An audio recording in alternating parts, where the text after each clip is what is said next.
यश्छन्दसा विश्वरूपः छन्दोभ्ययमिताशम्बभूव शमेन्द्रो मेधया स्पिनोतु अमितस्य देवधारणं शरीरं मे विचर्षणम् जिह्वा मे मधुमत्तमा कर्णाभ्यां भूरिविश्रुवं ब्रह्मणो कोशोषि मेधया पीतः श्रुतं मे गोपाय ॐ शान्ति शान्ति शान्ति हरिः ओम्। ॐ स्थापकाय च धर्मस्य सर्वधर्मस्वरूपिणे अवतारवरिष्ठाय रामकृष्णाय ते नमः। जननीं शारदां देवीं रामकृष्णं जगद्गुरुं पादपद्मे तयोः श्रित्वा प्रणमामि मुहुः। नमस्ते यतिराजाय विवेकानन्दसूरये सच्चित्सुखस्वरूपाय स्वामिने तापहारिणे। नमस्कार। আমরা শ্রী শ্রী রামকৃষ্ণ লীলা প্রসঙ্গ গ্রন্থটি নিয়মিতভাবে এখানে পাঠ করছি। সেই পাঠে গত মাসে ছুটি ছিল, তার আগে আমরা দক্ষিণেশ্বরে কালীবাটিতে শ্রীরামকৃষ্ণের আগমন এবং শ্রীরামকৃষ্ণ সেখানে পুজোর দায়িত্ব গ্রহণ করলেন, কিন্তু নিজের সংস্কার, নিজের ত্যাগ তপস্যার জন্য সেখানে প্রথম দিকে সেখানকার প্রসাদ গ্রহণ করেননি। এই জন্য নিজ হস্তে রান্না করে সেখানে সিজা নিয়ে জীবনযাপন করেছিলেন। সেই হিসেবে এই ঐকান্তিক নিষ্ঠা সাধক জীবনে কি দরকার হয় সেটি তার জীবনে যেমন দৃষ্টান্ত স্থাপন করেছেন, তার সাথে সাথে যে বিশুদ্ধ সত্ত্বগুণের সঙ্গে কিছু তমগুণ এবং রজগুণ না থাকলে জগতের কাজ করা যায় না, শ্রীরামকৃষ্ণের জীবনটিও সেইভাবে দেখাচ্ছেন। এবং সেখানে বলছেন, তিনি অষ্টাক্ষরে বারংবার বলিয়াছেন, পূর্ব যুগে যিনি রাম ও কৃষ্ণাদি রূপে আবির্ভূত হইয়াছিলেন, তিনি ইদানীং এই খোলটার ভিতরে নিজের দিকে তাকিয়ে এই খোলটার ভিতরে আসিয়াছেন। তবে এবারে গুপ্তভাবে আসা, রাজা যেমন ছদ্মবেশে শহর দেখতে বাহির হন সেই প্রকার। অতএব ঠাকুরের সম্বন্ধে আমাদের যাহা কিছু জানা আছে সকল কথাই আমরা বলিয়া যাইব। এ পাঠক, তুমি ইহার যতদূর বিশ্বাস ও গ্রহণ করা যুক্তিযুক্ত বুঝিবে ততটা মাত্র লইয়া অবশিষ্টের জন্য আমাদের যথা ইচ্ছা নিন্দা তিরস্কার করিলেও আমরা দুঃখিত হইব না বলে শারদানন্দজি এই দক্ষিণেশ্বরের কালীবাটির অধ্যায় এই কথা বলে শেষ করেছিলেন। আমরা এটা পাঠ করেছি। এরপরে দেখা যাচ্ছে দক্ষিণেশ্বরে বৃহৎ প্রাঙ্গণ, একদিকে শ্রী শ্রী মাতা ভবতারিণীর মন্দির, দ্বাদশ শিব মন্দির এবং রাধাকান্ত মন্দির। আমরা দক্ষিণেশ্বর বললে পরেই আমাদের মানসপটে দক্ষিণেশ্বরের চিত্রটি অতি সহজে ভেসে আসে। কারণ আমরা জীবনে যত তীর্থযাত্রা করি, বিশেষ করে যারা আমরা কলকাতায় থাকি, এই দক্ষিণেশ্বর বেলুড় মঠের মতো ভ্রমণ খুব কমই করা হয়, বারংবার যাওয়া হয় এবং সেই বারংবার পূর্ণভূমিতে পদার্পণ করে আমাদের দেহ মনকে ঈশ্বরমুখী করার চেষ্টা করা হয়। সেই জন্য দক্ষিণেশ্বর, বেলুড় মঠ আমাদের চোখের সামনে একটা পোশাক করে থাকে। সেখানে পঞ্চম অধ্যায়ে শারদানন্দজি লিখছেন পূজকের পদ গ্রহণ। তিনি তো এসেছিলেন শুধুমাত্র যেদিন মন্দির উদ্বোধন হবে সেই দিনের জন্য, কিন্তু পরবর্তীকালে কিভাবে দক্ষিণেশ্বর তার সাধনায় দ্বারা সারা জগতে একটি নতুন বাণীর প্রতিষ্ঠান হলো, সেটি শারদানন্দজি মহারাজ আমাদের এই লীলা প্রসঙ্গ গ্রন্থে তিনি দেখাবেন। আমরা সেইটি পাঠ করছি। মন্দির প্রতিষ্ঠার কয়েক সপ্তাহ পরে ঠাকুরের সৌম্য দর্শন, কোমল প্রকৃতি, ধর্মনিষ্ঠা ও অল্প বয়স্ক রানী রাসমণির জামাতা শ্রীযুক্ত মথুরবাবুর নয়নাকর্ষণ করিয়াছিলেন। দেখিতে পাওয়া যায় জীবনে যাহাদের সহিত দীর্ঘকাল ব্যাপী ঘনিষ্ঠ সম্বন্ধ স্থাপিত হয়, তাহাদেরকে প্রথম দর্শনকালে মানবের হৃদয়ে একটা প্রীতির আকর্ষণ সহসা আসিয়া উপস্থিত হয়। শাস্ত্র বলেন, ইহা আমাদের পূর্বজন্মকৃত সম্বন্ধে সংস্কার হইতে উদিত হইয়া থাকে। ঠাকুরকে দেখিয়া মথুরবাবুর মনে এখন ওইরূপ একটা অনির্দিষ্ট আকর্ষণ উপস্থিত হইয়াছিল। একথা পরবর্তীকালে তাহাদের পরস্পরের মধ্যে সুদৃঢ় প্রেম সম্বন্ধ দেখিয়া আমরা নিশ্চয়ই রূপে বুঝিতে পারি। এই যে পূর্বজন্মের কথা হিন্দু শাস্ত্র বা যারা হিন্দু ধর্মাবলম্বনী তারা সেটিকে বিশ্বাস করে, এবং ভগবান শ্রীকৃষ্ণ গীতা মুখে বারবার বলছে বহুনীমে জন্মানি বহুনীমে ব্যতীতানি জন্মানি তপচার্জন্য তান্নাহং বেদ সর্বাণি নতং বেত্ত পরন্তপ। যে আমাদের অর্জুন, এই জন্মটাই আমাদের প্রথম জন্ম নয়, প্রথম তোমার সাথে দেখা হচ্ছে তা নয়।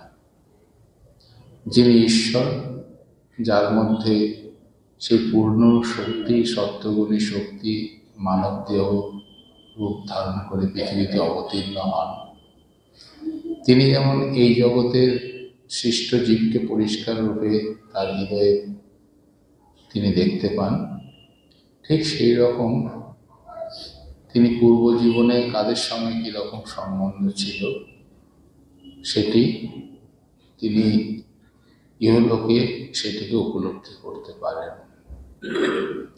শ্রীরামকৃষ্ণের জীবনীতে আমরা দেখব, যখন নরেন্দ্রনাথ এলেন, শ্রীরামকৃষ্ণ বিহ্বল হয়ে পড়লেন। নরেন্দ্রনাথ বুঝতে পারছেন না যে আমি বিশ্বনাথ দত্তের ছেলে, আমি লেখাপড়া করি, আমার মধ্যে ধর্মভাব এসেছেন ঠিকই, কিন্তু আপনি যা বলছেন সেই কথা আমার কোনোই বিশ্বাস নাই। জানি প্রভু তুমি সেই নররূপী নারায়ণ, জীবের দুঃখ দূর করার জন্য পৃথিবীতে অবতীর্ণ হয়েছে।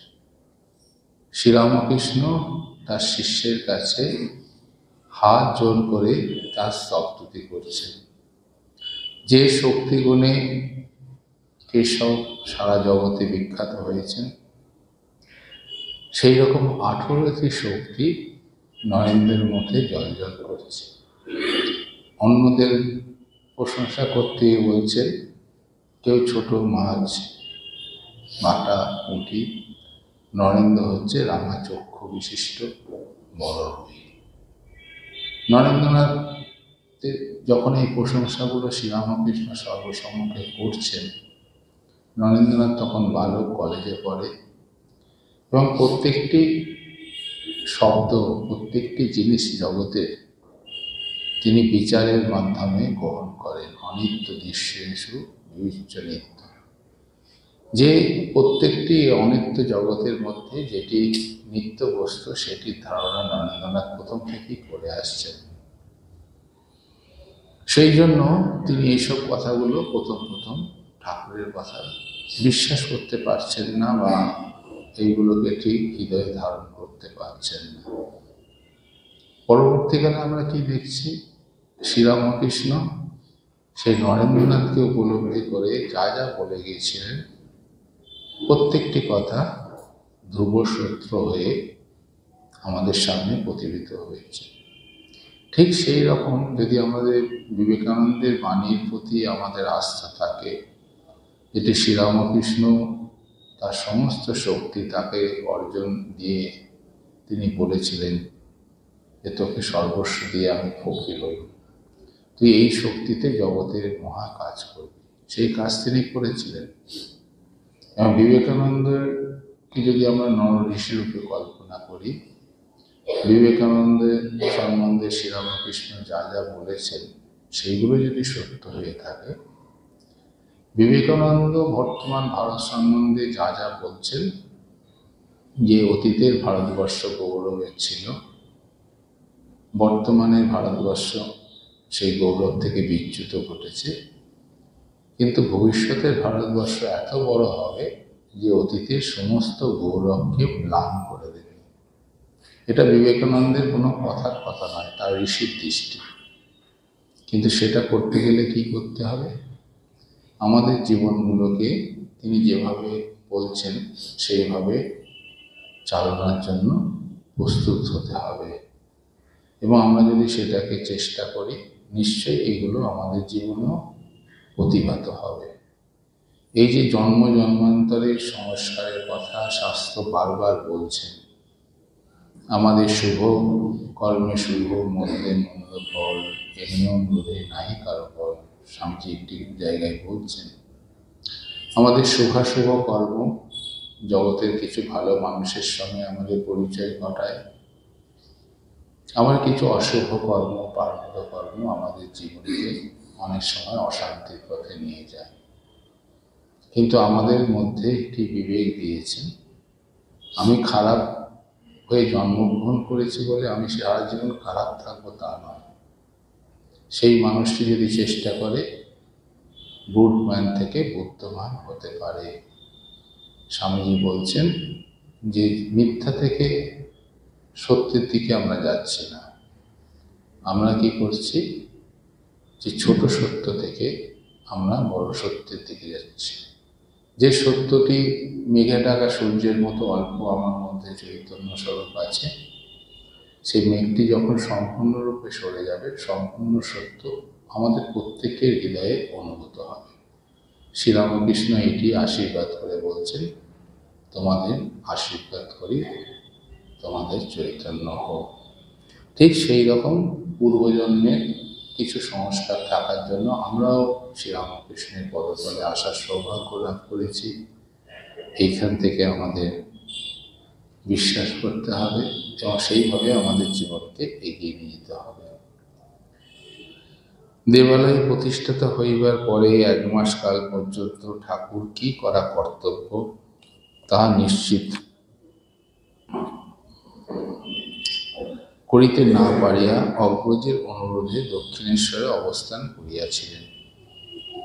মথুরবাবু ইতিমধ্যে তাহাকে দেবীর বেশকারীর কার্যে নিযুক্ত করিবার সংকল্প মনে মনে স্থির করিয়া রামকুমার ভট্টাচার্যের নিকট ওই বিষয়ে প্রসঙ্গ উত্থাপিত করিয়াছিলেন। রামকুমার তার ভাতার মানসিক অবস্থার কথা তাহাকে অনুপূর্বক নিবেদন করিয়া তাহাকে ওই বিষয়ে নিরুৎসাহিত করেন, কিন্তু মথুর সহজে নিরন্ত হইবার পাত্র ছিলেন না। ওইরূপে প্রত্যাখ্যাত হইয়াও তিনি ওই সংকল্প কার্যে পরিণত করিতে অবসর অনুসরণ করিতে লাগিলেন। ঠাকুরের জীবনের সহিত ঘনিষ্ঠ সম্বন্ধ সংযুক্ত আরেক ব্যক্তি এখন দক্ষিণেশ্বরে আসিয়া উপস্থিত হইয়াছেন। ঠাকুরের পিতৃশ্বসিয়া ভাগ্নী শ্রীমতী হিমাঙ্গানী দেবীর পুত্র শ্রী হৃদয়রাম মুখোপাধ্যায় পূর্বোক্ত ঘটনার কয়েক মাস পূর্বে কর্মের অনুসন্ধানে বর্ধমান শহরে আসিয়া উপস্থিত হন। হৃদয়ের বয়স তখন 16 বছর। যুবক ওই স্থানে নিজ গ্রামস্থ পরিচিত ব্যক্তিদের নিকটে থাকিয়া নিজ সংকল্প সিদ্ধি কোনরূপ সুবিধে করিতে পারিতেছিলেন না। সে এখন লোকমুখে সংবাদ পাইয়া তাহার মাতুলের রানী রাসমণির নবদেবালয়ে সসম্মানে অবস্থান করিতেছেন এবং সেখানে উপস্থিত হইতে পারিলে অভিপ্রায় সিদ্ধির সুযোগ হইতে পারে। কাল বিলম্ব না করিয়া হৃদয় দক্ষিণেশ্বরের দেবালয়ে উপস্থিত হইল এবং বাল্যকাল হইতে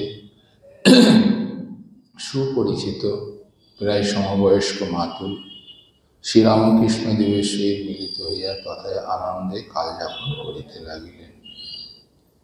হৃদয় দীর্ঘাকৃতি এবং দেখিতে সুশ্রী সুপুরুষ ছিলেন। তার শরীর যেমন সুদৃঢ় ও বলিষ্ঠ ছিল, মনও তদ্রূপ উদ্যমশীল ও ভয়শূন্য ছিল।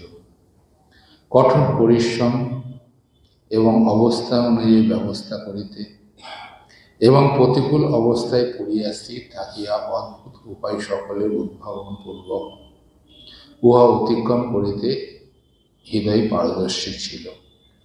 নিজ কনিষ্ঠ মাতুলকে সে সত্য সত্যই ভালোবাসিত এবং তাহাকে সুখী করিতে অশেষ শারীরিক কষ্ট শিকারেও কুণ্ঠিত হইত না।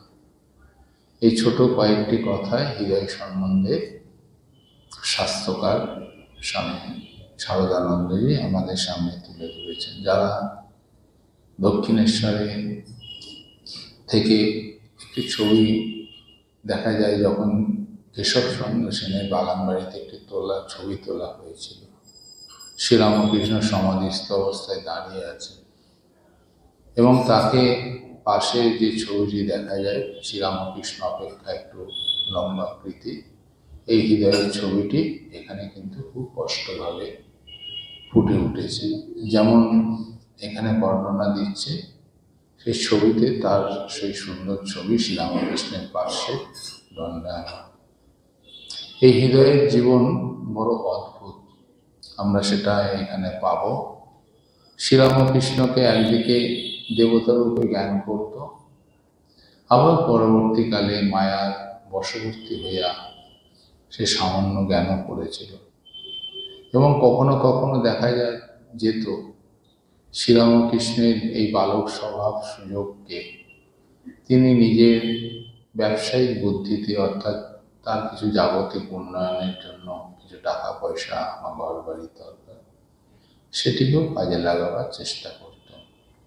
কিন্তু শ্রীরামকৃষ্ণের সাধনা, শ্রীরামকৃষ্ণের জীবনের, শ্রীরামকৃষ্ণকে প্রত্যক্ষ রূপে কাছ থেকে দেখার অভিজ্ঞতা একমাত্র হৃদয় ছিল ভয়শূন্য।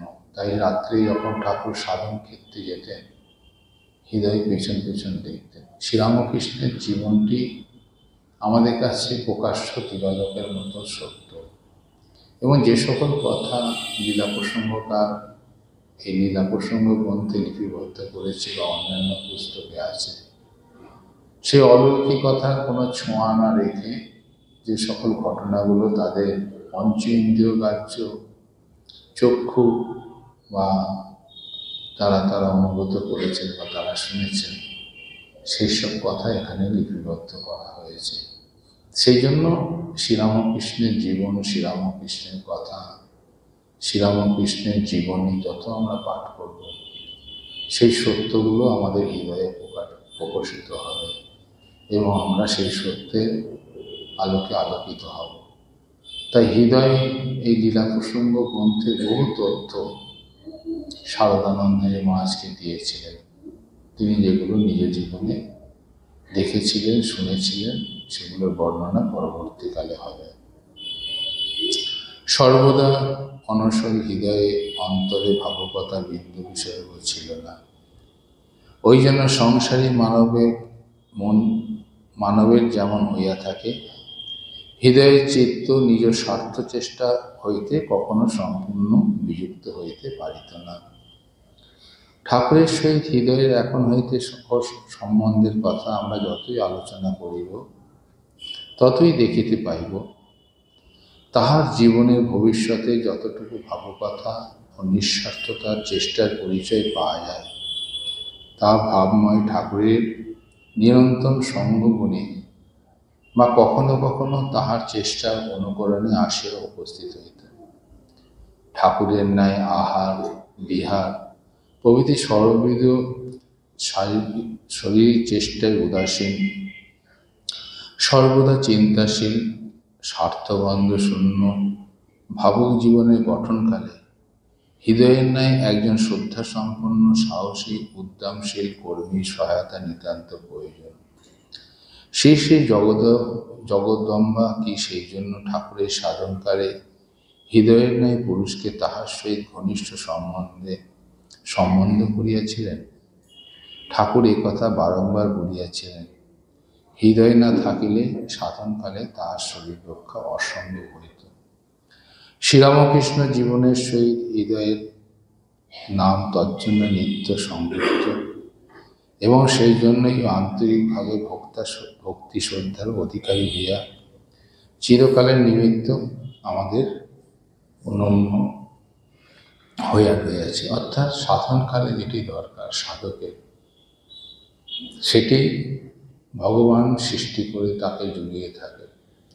শ্রীরামকৃষ্ণ কখনো নিজ দেহ, নিজ মন, নিজের স্বার্থ চিন্তা কখনো করতে পারতেন না, এবং সাধনকালে তার যে একটু অন্ন দরকার, কখনো কখনো ক্ষেত্রে দেখা যাচ্ছে যে দীর্ঘ সময় ধরে সমাধিস্থ অবস্থায় থাকে, তিনি কোনো খাদ্যই গ্রহণ করছেন না। তখন এই হৃদয়ের মতো কিছু সেবক তাকে তার শরীর রক্ষার জন্য যা যা করণীয় সেই সকল সেবা করেছেন, এবং সেই সেবাটি করেছিলেন বলে শ্রীরামকৃষ্ণরও যে শক্তির অধিকারী হইয়া মানব জীবনে পৃথিবীতে অবতীর্ণ হয়েছে, তাকে আমরা আরও সহজভাবে কাছ থেকে গ্রহণ করতে পারছি। হৃদয়ে দক্ষিণেশ্বরে আসিবার কালে ঠাকুর 20 বর্ষের কয়েক মাস মাত্র পদার্পণ করিয়াছিলেন। সহচর রূপে তাহাকে পায়া দক্ষিণেশ্বরে বাস যে এখন অনেকটাই সহজ হইয়াছিল, একথা আমরা বেশ অনুমান করিতে পারি। তিনি এখন হইতে ভ্রমণ, শয়ন, উপবেশন প্রভৃতি সকল কার্য তাহার সহিত একত্রে অনুষ্ঠান করিয়াছিলেন। চিরকাল ভালো ভাব সম্পন্ন শ্রীরামকৃষ্ণদেবের সাধারণ নয়নে নিরস সংস্কার চেষ্টা সকলে প্রতিবাদ না করিয়া সর্বদা সর্বত্রকরণে অনুমোদন ও সহানুভূতি করায় হৃদয় এখন হইতে তাহার বিশেষ প্রিয় হইয়া উঠিয়াছিল। এই হৃদয়ের কিছু কথা লীলা প্রসঙ্গকার এখানে লিপিবদ্ধ করছে। হৃদয় আমাদেরকে নিজ মুখে বলিয়াছিলেন, এই সময় হইতে আমি ঠাকুরের প্রতি একটি অনির্বচনীয় আকর্ষণ অনুভব করতাম ও ছায়ার ন্যায় সর্বদা তাহার সঙ্গে থাকিত। তাহাকে ছাড়িয়া একদণ্ড কোথাও থাকিতে হইলে কষ্টবোধ হইত। শয়ন, ভ্রমণ, উপবেশনাদি সকল কার্য একত্রে করিতাম। কেবল মধ্যাহ্নে ভোজনকালে কিছুক্ষণের জন্য আমাদের পৃথক হইতে হইত, কারণ ঠাকুর শিগা লইয়া পঞ্চবটিতে সহস্তে পাক করিয়া খাইতেন, আর আমি ঠাকুর বাড়িতে প্রসাদ পাইতাম। তাহার রন্ধনাদি সমস্ত জোগাড় করিয়া দিয়ে আমি যাইতাম, এবং অনেক সময় প্রসাদও পাইতাম। এই রূপে নন্দন করিয়া খাওয়া, কিন্তু তিনি মনে শান্তি পাইতেন না। আহার সন্ন্যহে তাহার নিষ্ঠা এতই প্রবল ছিল। মধ্যাহ্নে ঐরূপ রন্ধন করিল, রাত্রে কিন্তু তিনি আমাদের ন্যায় শ্রী শ্রী জগদম্বাকে নিবেদিত প্রসাদে লুচি খাইতেন। কতদিন দেখিয়াছি ঐরূপ লুচি খাইতে খাইতে তাহার চক্ষে জল আসিয়াছিল। আক্ষেপ করিয়া শ্রী জগন্মাতাকে বলিয়াছিলেন, মা, আমাকে কৈবত্যের অন্ন খাওয়ালে। ঠাকুর কখনো কখনো নিজ মুখে আমাদের এই সময়ের কথা এইরূপে বলিয়াছিলেন। কৈবত্যের অন্ন খাইতে হইবে ভাবিয়া মনে তখন দারুণ কষ্ট উপস্থিত হইত। গরিব কাঙালেরা অনেক সময় রানী রাসমণি বাড়িতে ওই জন্য খাইতে আসিত না। খাইবার লোক জুটিত না বলিয়া কতদিন প্রসাদী অন্ন বড়কে খাওয়াইতে অবশিষ্ট গঙ্গায় ফিরিয়া দিতে হইয়াছে। তবে ঐরূপ রন্ধন করিবা তার যে বহুদিন খাইতে হইয়াছিল তাহা নয়। একথা আমরা হৃদয় ও ঠাকুরের উভয়ের মুখে শুনিয়াছি। আমাদের ধারণা কালীবাড়িতে পূজকের পথে ঠাকুর যতদিন না বতী হইয়াছিলেন ততদিন ঐরূপ করিয়াছিলেন, এবং তার ঐরূপ পদে বতী হওয়ায় দেবালয় প্রতিষ্ঠার 2-3 মাস পরে হইয়াছিল। আমরা শ্রীরামকৃষ্ণের জীবনে দেখি, একটি হচ্ছে নিষ্ঠা। যতক্ষণ না তিনি সিঁড়ি বেয়ে বেয়ে সেই জায়গায় পৌঁছাচ্ছেন ততক্ষণ তার মধ্যে এরকম একটি বিচার ছিল। আবার যখন তিনি সেই জায়গায় পৌঁছালেন, তিনি সকলের মধ্যে ভগবতীকে দেখতে লাগলেন। এমনকি আমরা সমাজে যাকে হীন চরিত্র মনে করি, নিচু জাতের লোক মনে করি, তাদের মধ্যেও তিনি জগৎমাতার সম্পূর্ণ রূপটি পরিকল্পিত হইত। তাই শ্রীরামকৃষ্ণ দেবের কোনো একটি ঘটনা আমরা যদি সেটাকে নিয়ে বিচার করি, সেটা আমাদের এক পেশে সিদ্ধান্ত হয়ে যাবে। একদিকে যখন নিষ্ঠা সহকারে তিনি অন্ন যেমন খাচ্ছেন না দেখে মনে হয় তাকে কথা ঠাকুর এখানে এসেছেন, তিনি সাধন করবেন, সেটা যেমন সত্য। আবার সাধন করতে করতে এমন একটি অবস্থা হলো, সেখানে তিনি অতি নিম্ন শ্রেণীর মানুষের অন্ন সহস্তে তিনি খেয়েছেন। সেই উদাহরণও আমাদের কাছে ভুরি ভুরি আছে। ঠাকুর যে তাহাকে বিশেষ ভালোবাসিত একথা হৃদয়ে বুঝিত। তাহার সম্বন্ধে একটি কথা কেবল কেউ যে কিছুতেই বুঝিতে পারিত না, উহা হইল জ্যৈষ্ঠ মাতুর রামকুমারকে যখন সে কোনো বিষয়ে সহায়তা করিতে যাইত, মধ্যাহ্নে আহার দিয়ে পর যখন একটু শয়ন করিত, বা সায়াহ্নে যখন সে মন্দিরে আরতি দর্শন করিত, তখন ঠাকুর কিছুক্ষণের জন্য কোথায় অন্তর্নিহিত হইতেন। এই অন্তর্নিহিত হওয়া শ্রীরামকৃষ্ণের সাধনের অঙ্গ। তিনি সকলের সাথে মিশছেন, সকলের সাথে কথা বলছেন, সকলের সঙ্গ করছেন, কিন্তু নিজ জীবনটাকে পরিপূর্ণ করার জন্য আমাদের একটি সময় প্রত্যেকের দরকার, যে অন্তর্নিহিত হওয়া। অর্থাৎ সেখানে তুরিয়ানন্দজি বলছেন যেন নোটিশ বোর্ড লিখে রাখা যে সেখানে কারোর প্রবেশাধিকার নেই, আমি এখন ঈশ্বরের সঙ্গে সম্পর্ক স্থাপন করব, আমি ঈশ্বরের সান্নিধ্য অনুভব করব, ঈশ্বরের সঙ্গে একাকিত্ব অনুভব করব। সেই মুহূর্তটি ঠাকুর আমাদের জীবনে, তার জীবন কাহিনীতে আমাদের দেখাচ্ছেন। তিনি কখন বলছেন, অনেক খুঁজিয়া তাহার সন্ধান পাইতাম না। এর হৃদয়ের কথা বলছেন। পরে 2-1 ঘন্টা গত হইলে তিনি যখন ফিরিতেন, তখন জিজ্ঞাসা করিয়া বলিতেন, এখানেই ছিলাম।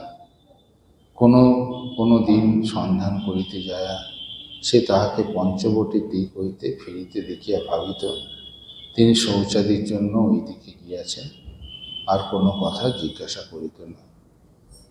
হৃদয় বলিত, এই সময় একদিন মূর্তি গঠন করিয়া ঠাকুরের শিব পূজা করিতে ইচ্ছা হয়।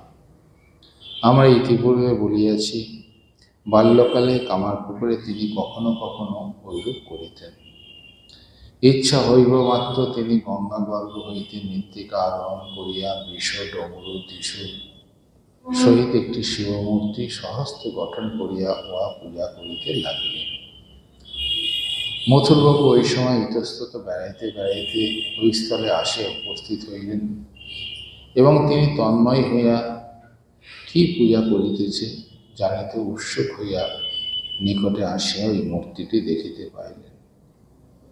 বিয়োগ না হইল, মূর্তিটি সুন্দর হইয়াছিল। মথুর উহা দেখিয়া বিস্মিত হইলেন। বাজারে ঐরূপ দেব ভাবাঙ্কিত মূর্তি যে পাওয়া যায় না, উহা দেখিয়া তিনি বুঝিয়াছিলেন। কৌতূহল পরবশ হইয়া তিনি হৃদয়কে জিজ্ঞাসা করলেন, এই মূর্তি কোথায় পাইলে, কে গড়িয়াছে? হৃদয় উত্তরে, ঠাকুর দেবদেবীর মূর্তি গড়িতে এবং ভগ্ন মূর্তি সুন্দরভাবে জড়িতে জানেন। একথা জানিতে পারিয়া তিনি বিস্মিত হইলেন এবং পূজান্তে মূর্তিটি তাহাকে দিবার জন্য অনুরোধ করিলেন। হৃদয় ওই কথায় স্বীকৃত হইয়া পূজা শেষে ঠাকুরকে বলিয়া মূর্তিটি লইয়া তাহাকে দিয়া আসিলেন। মূর্তিটি হস্তে পাইয়া মথুর এখন উহা তন্ন তন্ন করিয়া নিরীক্ষণ করিতে লাগিলেন এবং স্বয়ং মুগ্ধ হইয়া রানীকে উহা দেখাইতে পাঠাইলেন। রানী উহা দেখিয়া নির্মাতার বিশেষ প্রশংসা করিলেন এবং ঠাকুর উহা করিয়াছেন জানিয়া মথুরের ন্যায় বিস্ময় প্রকাশ করিলেন। ঠাকুরকে দেবালয়ে কার্যে নিযুক্ত করিতে মথুরের ইতিপূর্বে ইচ্ছা হইয়াছিল, এখন তাহা ঐরূপ নতুন গুণপানার পরিচয় পাইয়া ওই ইচ্ছা অধিকতর বলবতী হইল। তাহার ঐরূপ অভিপ্রায়ের কথা ঠাকুর ইতিপূর্বে অগ্রজের নিকট শুনিয়াছিলেন, কিন্তু ভগবান ভিন্ন অপর কাহার চাকরি করিব না, এইরূপ একটি ভাব বাল্যকাল হইতে তার মনে দৃঢ়নিবদ্ধ থাকায় তিনি ওই কথায় কর্ণপাত করেন নাই। আমরা শ্রীরামকৃষ্ণের জীবনে দেখেছি, যখন তাকে বিদ্যাশালায় নিয়ে যাওয়া হয়, সেই বিদ্যাশালায় যখন পড়বার জন্য চেষ্টা করা হচ্ছে, তিনি সেখানে পরিষ্কার বলেছিলেন যে আমি চাল কলা মালা বিদ্যায় অংশগ্রহণ করব না। যে বিদ্যা পড়া বিদ্যা, আমাদের উপনিষদের সুন্দরভাবে সেখানে বিভাগ করা হচ্ছে যে আমরা যে সকল বিদ্যা, যে বিদ্যার মাধ্যমে আমাদের পঞ্চেন্দ্রিয় গ্রাহ্য শরীর মনকে অবলম্বন করে জগতের উন্নতি হয়, সেটিও একটি বিদ্যা। সেটাকে উপনিষদকার অস্বীকার করছেন না। তার সাথে সাথে পরাবিদ্যার কথা বলছে যে বিদ্যে বিদিতব্যে পরা আছে অপরা আছে, সেখানে বলছেন উপনিষদকার যে এর বাইরেও একটি বিদ্যা আছে যেখানে আত্মতত্ত্বের কথা বলা আছে, হৃদয়কে জানবার কথা বলা আছে, মনকে নিয়ে ঈশ্বরকে তত্ত্বকে জানবার বা উপলব্ধি করবার ইচ্ছা আছে, সেটিকে পরাবিদ্যা বলা হয়, পরম বিদ্যা। সেই বিদ্যা জানলে কি হয়? তমেব বিদিত্বা অতিমৃত্যু মেয়েতি নাহান্য পন্থা বিদ্যাতে হয় না। বলছে সেই বিদ্যার যদি কেউ প্রতিষ্ঠিত হয়, ও লক্ষ্যে পৌঁছাতে পারে, তাহলে পরে সেখানে কি হয়, সেই তার স্বরূপকে ঠিকভাবে চিনতে পারে। এবং একবার যদি কোনো মানবের এই জীবনে স্বরূপের জ্ঞান হয়, তখন সেখানে তিনি মৃত্যুকে অতিক্রম করতে পারে।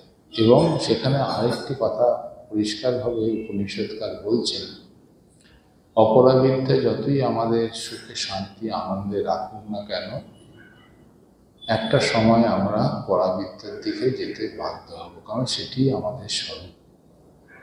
সেই জন্য বলছেন নান্য পন্থা বিদ্যাতে অয়নায়, যতক্ষণ না পর্যন্ত পরাবিদ্যার মাধ্যমে আমরা জগতের জ্ঞান লাভ করছি, জগৎকে চিনতে পারছি, ততক্ষণ কিন্তু আমরা এই জীবন থেকে মুক্ত হতে পারব না।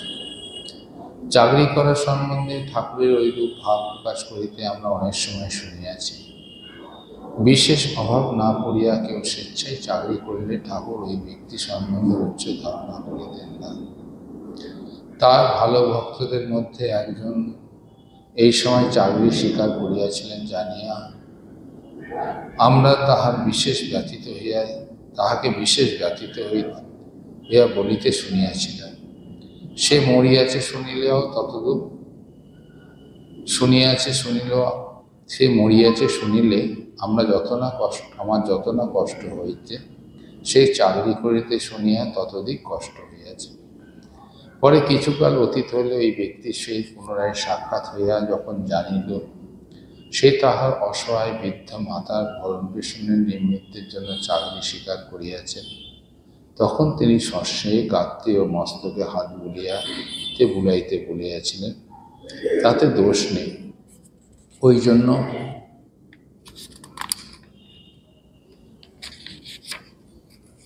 চাকরি করায়, মায়ের জন্য চাকরি করায় তো দোষ স্পর্শ করে না, কিন্তু দোষ স্পর্শ করবে না। কিন্তু মার জন্য না হয়ে তুই যদি স্বেচ্ছায় চাকরি যেতিস, তাহলে তোকে আর স্পর্শ করতে পারতাম না।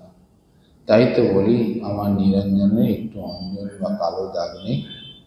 এইরূপ কেন হীনবুদ্ধি হবে? নিত্য নিরঞ্জনকে লক্ষ্য করিয়া ঠাকুরের পূর্বোক্ত কথা শুনিয়া অন্যান্য আগন্তুক ব্যক্তি যখন বিস্মিত হইল, একজন বলিল, মশাই, আপনি চাকরি করাকে নিন্দু করিতেছেন, কিন্তু চাকরি না করিয়া সংসারে পোষণ করিব কি? তদুত্তরে ঠাকুর বললেন, যে করবে করুক না, আমি তো সকলকে চাকরি করতে নিষেধ করছি না। নিরঞ্জন ও তাহার ন্যায় অন্যান্য বালক ভক্তদের দেখায়া ওই কথা বলেছে।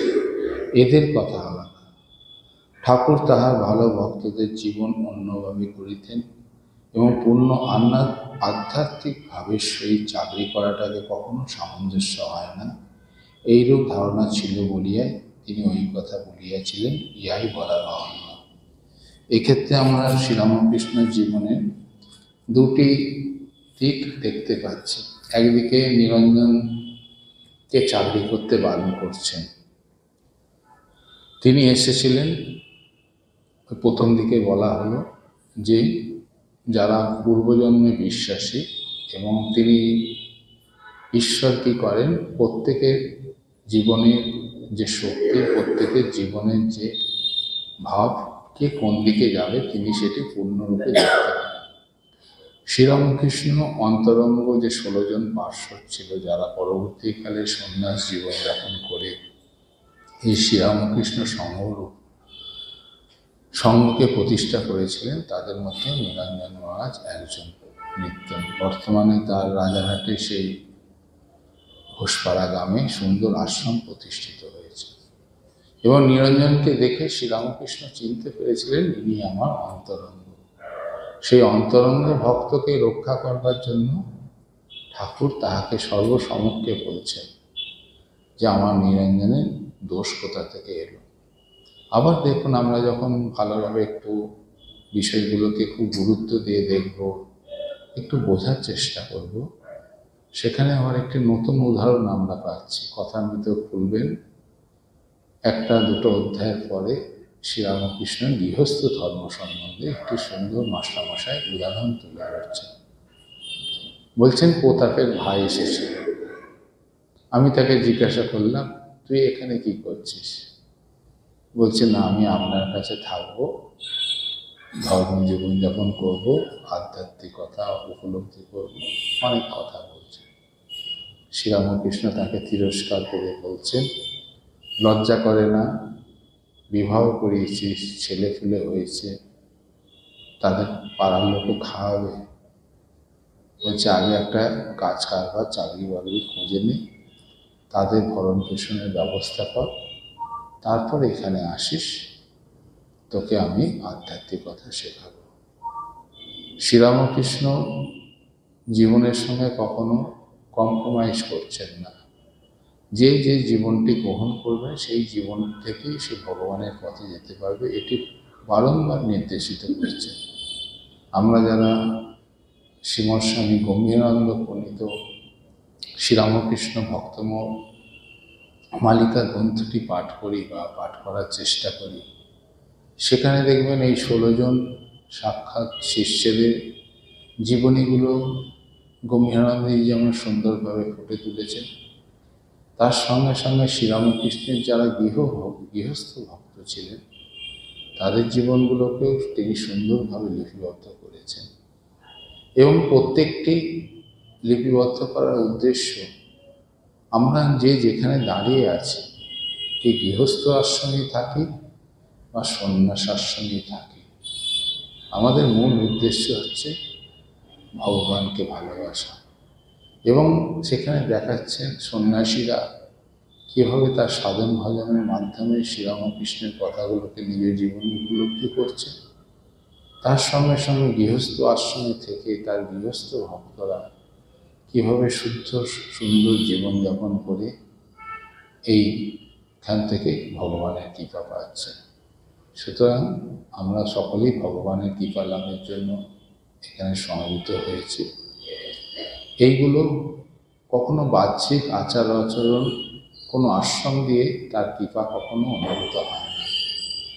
যে যত নিঃস্বার্থভাবে ভগবানকে ভালোবাসতে শিখবে, যে যত ভগবানের উপর নির্ভরতা লাভ করে তার নাম গুণকীর্তন করতে পারবে, যে যত নিঃস্বার্থভাবে ভগবানের হস্তে সমস্ত কর্ম সমর্পণ করে তার জীবনকে ভগবানের জীবনের ইচ্ছা অনুযায়ী মেলাতে পারবে, সে গৃহস্থই হোক আর সন্ন্যাসী হোক, সে ভগবানের কৃপা লাভ করবে।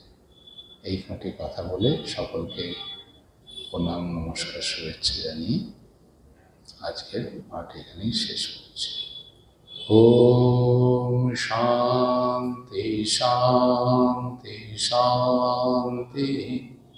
হরি ওম তৎসৎ। শ্রীরামকৃষ্ণার্পণমস্তু।